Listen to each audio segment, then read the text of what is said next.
Hello viewers, আশা করি আপনারা সকলেই খুব ভালো আছেন। আজকে আমরা জাপানের হিরোশিমা নাগাসাকির ভয়াবহতা নিয়ে বোঝার চেষ্টা করব।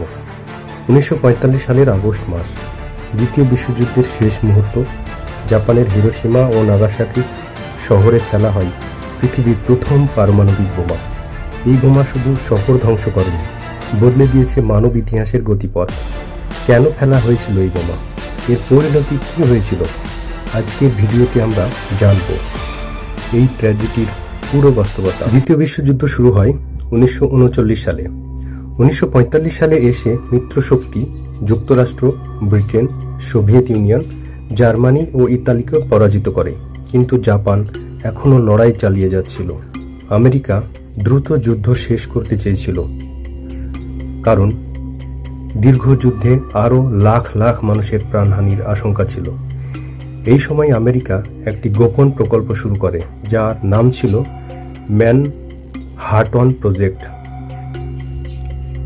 এই প্রকল্পে বিজ্ঞানীরা তৈরি করেন পৃথিবীর প্রথম পারমাণবিক বোমা, একটি অস্ত্র যা অভূতপূর্ব ধ্বংস ক্ষমতার অধিকারী ছিল। 1945 সালের 6 আগস্ট সকাল 8:15 আমেরিকার B-29 বিমান এনোলা গে হিরোশিমা শহরের উপর দিয়ে উড়ছিল।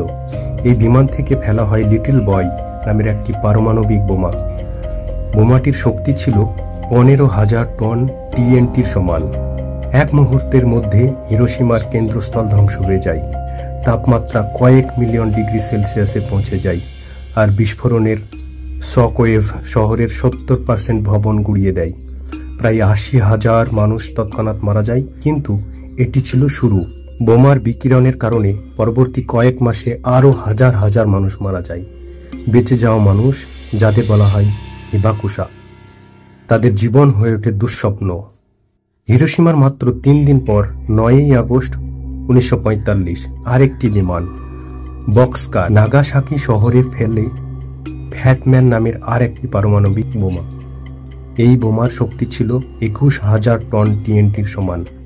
নাগাসাকির পাহাড়ি ভূখণ্ড কিছুটা ধ্বংস কমায়, কিন্তু তবুও 40,000 মানুষ তৎক্ষণাৎ মারা যায়।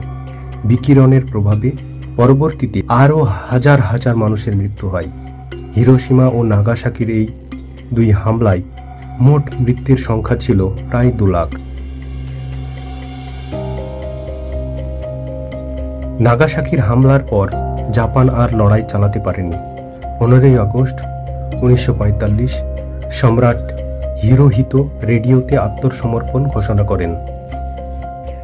এর মাধ্যমে দ্বিতীয় বিশ্বযুদ্ধের সমাপ্তি ঘটে, কিন্তু হিরোশিমা ও নাগাসাকির মানুষের কষ্ট থামেনি। বিকিরণের কারণে ক্যান্সার, জন্মগত ত্রুটি এবং মানসিক আঘাত তাদের তাড়া করে বহু বছর।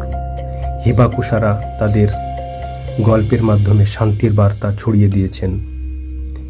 হিরোশিমা ও নাগাসাকি আমাদের শিখিয়েছে পারমাণবিক অস্ত্রের ভয়াবহতা। আজ হিরোশিমা শান্তির প্রতীক হিসাবে বিশ্বে পরিচিত, কিন্তু পৃথিবীতে এখনও হাজার হাজার পারমাণবিক অস্ত্র রয়েছে। এই ইতিহাস আমাদের প্রশ্ন করে, আমরা কি শান্তির জন্য কাজ করছি, নাকি আর একটি ট্র্যাজেডির জন্য অপেক্ষা করছি? এই বাস্তবতা আমাদের শান্তির গুরুত্ব মনে করিয়ে দেয়। আপনার মতামত কমেন্টে অবশ্যই জানাবেন। ভিডিওটি পছন্দ হলে লাইক ও সাবস্ক্রাইব করতে ভুলবেন না। চলুন আমরা শান্তির জন্য একসাথে পথ চলি আর একসঙ্গে কাজ করি। ধন্যবাদ।